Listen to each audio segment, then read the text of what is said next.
Pakistan super league के दूसरे मुकाबले में पेशावर ज़ल्मी को शिकस्त हुई है और क्वेटा ग्लैडिएटर्स की टीम ने पेशावर ज़ल्मी को 16 रन से हरा दिया है। आज बाबर आजम की टीम पेशावर ज़ल्मी, पहला मुकाबला था ये उनका और बड़ा मैच था। दोनों बड़ी फ्रेंचाइजीज हैं। क्वेटा ग्लैडिएटर्स की टीम जो थी उन्होंने पहले बैटिंग की, यानी पेशावर ज़ल्मी ने टॉस जीता और उन्होंने क्वेटा को बैटिंग की दावत दी, जो कि मेरे ख्याल से उनका दुरुस्त फैसला था। लेकिन ये अलग बात है कि वो इस फैसले को ठीक साबित नहीं कर पाए क्योंकि उन्होंने काफी ज्यादा रन्स खा लिए थे। 206 रन्स बनाए पहले बैटिंग करते हुए क्वेटा ग्लैडिएटर्स ने, और क्वेटा की तरफ से दो टॉप ऑर्डर जो उनके बैटर थे यानी ओपनर्स थे, उनकी तरफ से 157 रन्स की पार्टनरशिप लगाई और जैसन रॉय ने 75 रन्स बनाए 45 बॉल्स पे, जबकि सऊद शकील जो कि डेब्यूटेंट थे उन्होंने 74 रन्स बनाए 47 बॉल्स पे। क्या ही शानदार बैटिंग की सऊद शकील ने, और मेरे ख्याल से यार उनके लिए क्लैपिंग बनती है। 33 मैच उस बंदे ने वेट किया है इस इनिंग खेलने का, यानी पिछले 3 लगातार जो थे टूर्नामेंट पीएसएल के वो बेंच कर रहे थे क्वेटा ग्लैडिएटर्स की तरफ से, और ये वाहिद मौका था। आज उन्होंने डेब्यू किया और उन्होंने बताया कि भाई मैं T20 खेलना जानता हूं उनको, क्योंकि उनके ऊपर एक टैग लगा हुआ था कि ये टेस्ट क्रिकेटर है। तो आज उन्होंने जिस तरह की शॉट्स खेली हैं, जो उनके पास रेंज ऑफ शॉट्स हैं, उन्होंने छक्के भी लगाए जहां छक्कों की जरूरत थी, चौके भी लगाए, सिंगल्स डबल्स भी लिए। मैं कहता हूं कि शानदार बैटिंग डिस्प्ले था क्वेटा ग्लैडिएटर्स की जानिब से। 206 रन उन्होंने बनाए।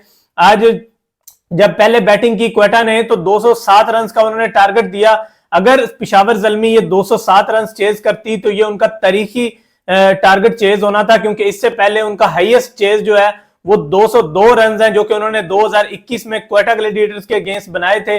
लेकिन ऐसा नहीं हो सका क्योंकि पेशावर ज़ल्मी की पूरी टीम ने मुकर्ररा 20 ओवर्स में 190 रन ही बना सके वो, जबकि देखा जाए तो एक टाइम पे ऐसा लग रहा था कि पेशावर ज़ल्मी ये रन चेज कर जाएगी, क्योंकि बाबर आजम और साइम अयूब की एक अच्छी बैटिंग डिस्प्ले था। उनकी जो ओपनिंग पार्टनरशिप थी 91 रन की थी, लेकिन अनफॉर्चुनेटली उसके बाद क्या होता है कि बाबर आजम जो है उन्होंने रन आउट करा दिया साइम अयूब को, जो कि मेरे ख्याल से एक गलत कॉल थी।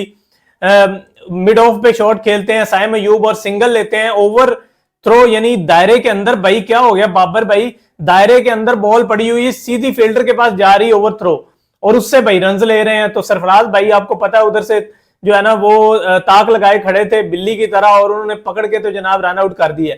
जैसे ही ये रन आउट हुआ वैसे ही ऐसा लगा कि पेशावर ज़ल्मी की जो टीम है वो वहां से मुकाबला हार गई, क्योंकि उसके बाद कोई एक भी बल्लेबाज जो था वो बाबर के साथ टिक के खड़ा नहीं हुआ। यानी टॉम कोलर कैडमोर हो, रोमन पावल हो, या फिर उसके अलावा उनके एक और बैटर जनाब, एक क्या नाम है यार इसका, डैन मोजले। ये डैन मोजले कौन है भाई, इसको क्यों ऊपर भेजा आपने? अच्छा भला मैच बनाया, यानी आसफ अली पीछे बैठे हुए हैं, आमिर जमाल पीछे बैठे हुए हैं, आपने डैन मोजले को भेज दिया। मैं उसकी हिस्ट्री देख रहा था, ये कोई इंग्लिश क्रिकेटर हैं और लिस्ट है अभी इन्होंने खेली है इंग्लैंड के लिए, अभी तक ये डेब्यू भी नहीं कर पाए। तो आप इस चीज से अंदाजा लगा सकते हैं, ना ये बॉलिंग की इन्होंने कोई खातर खा, ना इन्होंने कोई बैटिंग की। यानी आप ये देखें कि एज अ फिनिशर के तौर पे वो आ रहे हैं। जब 14 से 15 रन रिक्वायर्ड रन रेट है तो भाई क्या कर रहे हैं जी, 12 बालें खेल गए और इन्होंने 11 रन बनाए।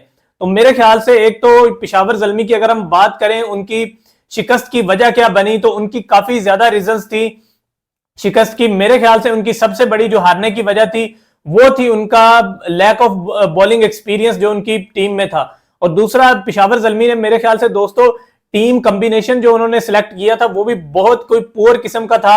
और मैं तो यार खुद ये पेशावर ज़ल्मी की शर्ट पहन के बैठा हूं, I am fan of Peshawar Zalmi, और मैं इस दफा उनको सपोर्ट कर रहा हूं। इससे पहले लाहौर कलंदर को कर रहा था, और ये सपोर्ट की जो बड़ी वजह है वो है किंग बाबर आजम। और बाबर आजम ने तो दोस्तों आज क्या शानदार बैटिंग की है। वो बाबर की जब बैटिंग देख ली थी ना तो दिल खुश हो गया था। बाबर ने आज 68 रन बनाए, कितनी बॉलें ली जी, 42 बॉल्स। और बाबर आजम इसके साथ ही पीएसएल यानी पाकिस्तान सुपर लीग के वो वाहिद बैटर बने हैं जिन्होंने 3000 रन कंप्लीट कर लिए हैं। यानी इससे पहले कोई एक भी पीएसएल का ऐसा बैटर नहीं है जिन्होंने पाकिस्तान सुपर लीग में 3000 रन बनाए हो। तो वेल डन बाबर आजम, आपकी टीम जरूर हार गई, लेकिन बाबर आजम की परफॉर्मेंस देखी जाए तो दोस्तों उनकी परफॉर्मेंस में कोई कमी नहीं थी। यानी बाबर आजम पावर प्ले में बड़ा अच्छा खेले, उन्होंने छक्के भी लगाए, चौके भी लगाए, और जहां बाउंड्रीज हिट करनी पड़ रही थी बाउंड्रीज भी हिट कर रहे थे, लेकिन अनफॉर्चुनेटली उनकी टीम नहीं जीत पाई। और उसकी मेन जो वजह मेरे ख्याल से है वो थी रिस्ट स्पिनर का ना होना। यानी भाई लेग स्पिनर जिसको आप बोलते हैं उसकी बड़ी इंपॉर्टेंस होती है टी20 क्रिकेट में, और मेरे ख्याल से इनको मेहरान मुमताज को खिलाना चाहिए था। इसके अलावा आरिफ यकूब भी इनके पास ऑप्शन मौजूद है, उनको भी नहीं मौका दिया गया और इनके पास कोई भी स्पिनर नहीं था।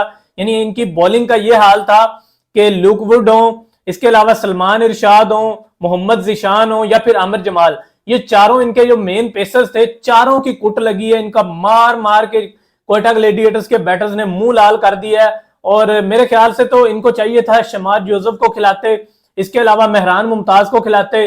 और ये जो डैन मोजले है इसकी तो कोई जगह ही नहीं बनती भाई टीम में। आधा तितर आधा बटेर आपने खिला लिया, ना वो बॉलिंग कर रहा है ना वो बैटिंग कर रहा है, और बिल्कुल उसकी समझ ही नहीं आ रही कि उसने खेलना कैसे है। रिवर्स स्वीप खेल रहा है मोहम्मद आमिर को, और मोहम्मद आमिर ने दोस्तों मतलब कमाल की बॉलिंग थी आमिर की तरफ से। यानी एक रिटायर्ड बॉलर हैं वो, और एज भी अभी उनकी गुजर रही है।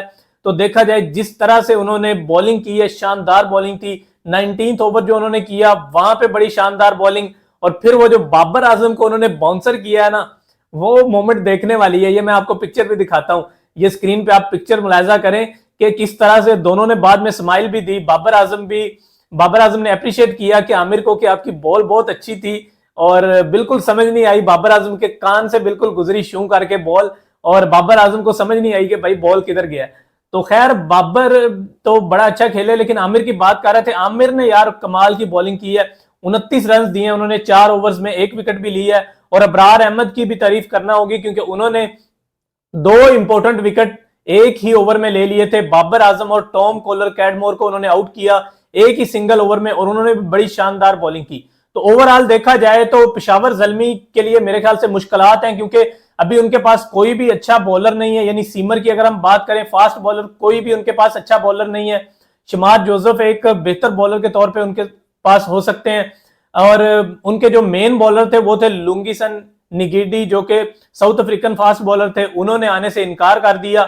तो अब ये उनको बड़ा धचका ये लगा था सबसे पहले तो पेशावर जल्मी को। और यार मेरे ख्याल से पेशावर जल्मी की जो टीम है उसकी बड़ी अच्छी फैन फॉलोइंग है। यानी इससे पहले वहाब रियाज खेले हुए हैं इनकी तरफ से, और शाहिद अफरीदी खेले हुए हैं जी। शाहिद अफरीदी की बड़ी फैन फॉलोइंग थी जिसकी वजह से जल्मी के बड़े सपोर्टर्स थे।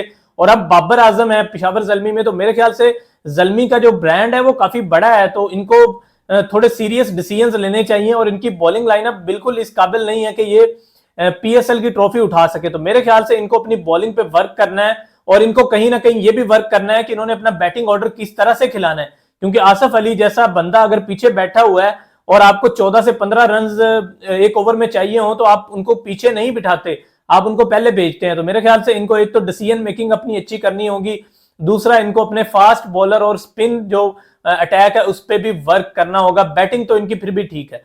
तो अभी तक की वीडियो से इतना ही दोस्तों। अगर आप लोगों को वीडियो पसंद आई है तो यार वीडियो को भी लाइक कर दिया करें यार, चैनल को भी सब्सक्राइब कर दिया करें। इस पे आपके कोई पैसे नहीं लगते, क्योंकि क्रिकेट से जुड़ी तमाम अपडेट्स आपको मिलेंगी, और पीएसएल से रिलेटेड हर मैच के बाद आपको और मैच से पहले एनालिसिस मिलेगा और वीडियो मिलेगी। क्रिकेट ओपिनियन विद अहमद पे आप मुझे फेसबुक पे भी फॉलो कर सकते हैं, इंजीनियर अहमद नवाज महार ऑफिशियल के नेम से हमारा पेज है। टिकटॉक पे आप हमें फॉलो कर सकते हैं क्रिकेट ओपिनियन विद अहमद के नेम से। इंस्टाग्राम पे भी क्रिकेट ओपिनियन विद अहमद के नाम से हमारा पेज है, और यूट्यूब पे भी आप हमें सब्सक्राइब कर सकते हैं। इंशाल्लाह आपसे मुलाकात होगी अगली वीडियो में। अभी तक की वीडियो से इतना ही, दीजिएगा इजाजत, अल्लाह हाफिज।